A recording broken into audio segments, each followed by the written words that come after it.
Do you consider yourself a procrastinator? Do you ever find that despite having a ton of work to do, you end up distracting yourself with unrelated conversations, random videos, or maybe even chores? Procrastination is a very common behavior where people end up doing something at the very last minute, despite having plenty of time beforehand. But it might not be a sign of laziness or an inability to concentrate. In this video, we're going to dig deeper into the roots of procrastination and explore how it can significantly affect a person's well-being. Remember, we post new content every single week, so subscribe to our channel and click that bell icon so you don't miss out. Now, back to the video.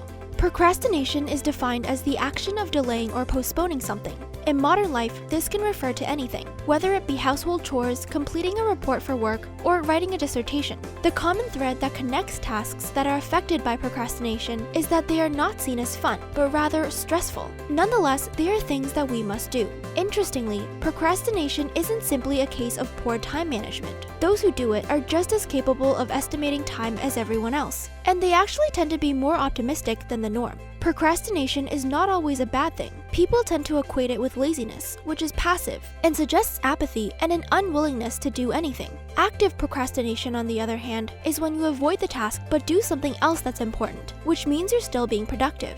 So, what types of people procrastinate? It's thought that about 20% of the US population consider themselves to be chronic procrastinators, and it manifests across all areas of their lives. They may be late paying bills, miss out on limited time opportunities, or complete their 3,000-word essay the night before it's due. Psychologists identify 3 different types of procrastinators, all of whom procrastinate for different reasons and to different extents. First, there are thrill seekers. These types of procrastinators are ones who thrive on the rush of last-minute pressure. They tend to feel like they perform their best when the deadline is looming, and they draw a euphoric rush from the experience. Next are the avoiders. Those who procrastinate for this reason usually suffer from a fear of failure and are preoccupied with what others think of them.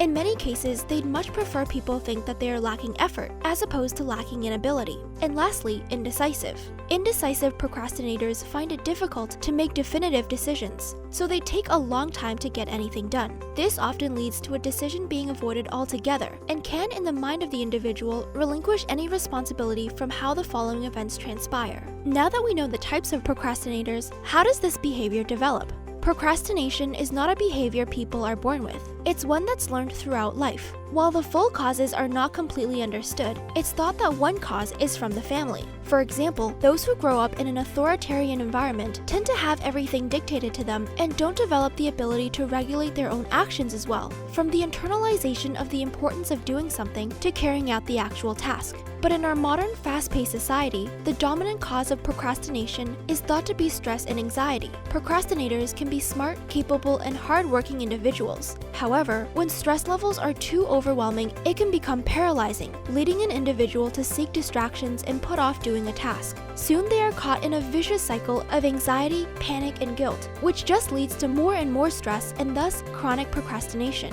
Delaying productivity can have disastrous consequences in one's life. You may be sacrificing job opportunities, losing the trust of your boss and coworkers, or be ill-equipped to deal with sudden changes. But beyond this, there are also health concerns. Studies have found that college students who procrastinate are far more likely to suffer from immune system and gastrointestinal problems, as well as serious cases of insomnia. This is all linked to higher stress and anxiety levels that are caused by the constant feeling that nothing is getting done, particularly when the realization comes that time is running out. So, how do you change this behavior? The next time you find yourself procrastinating, don't worry. The key to breaking out of this cycle is to relax and take it easy, but it also takes a lot of commitment. You can break your tasks down into small chunks and create a to-do list. When you've reached a milestone, reward yourself by taking a short break.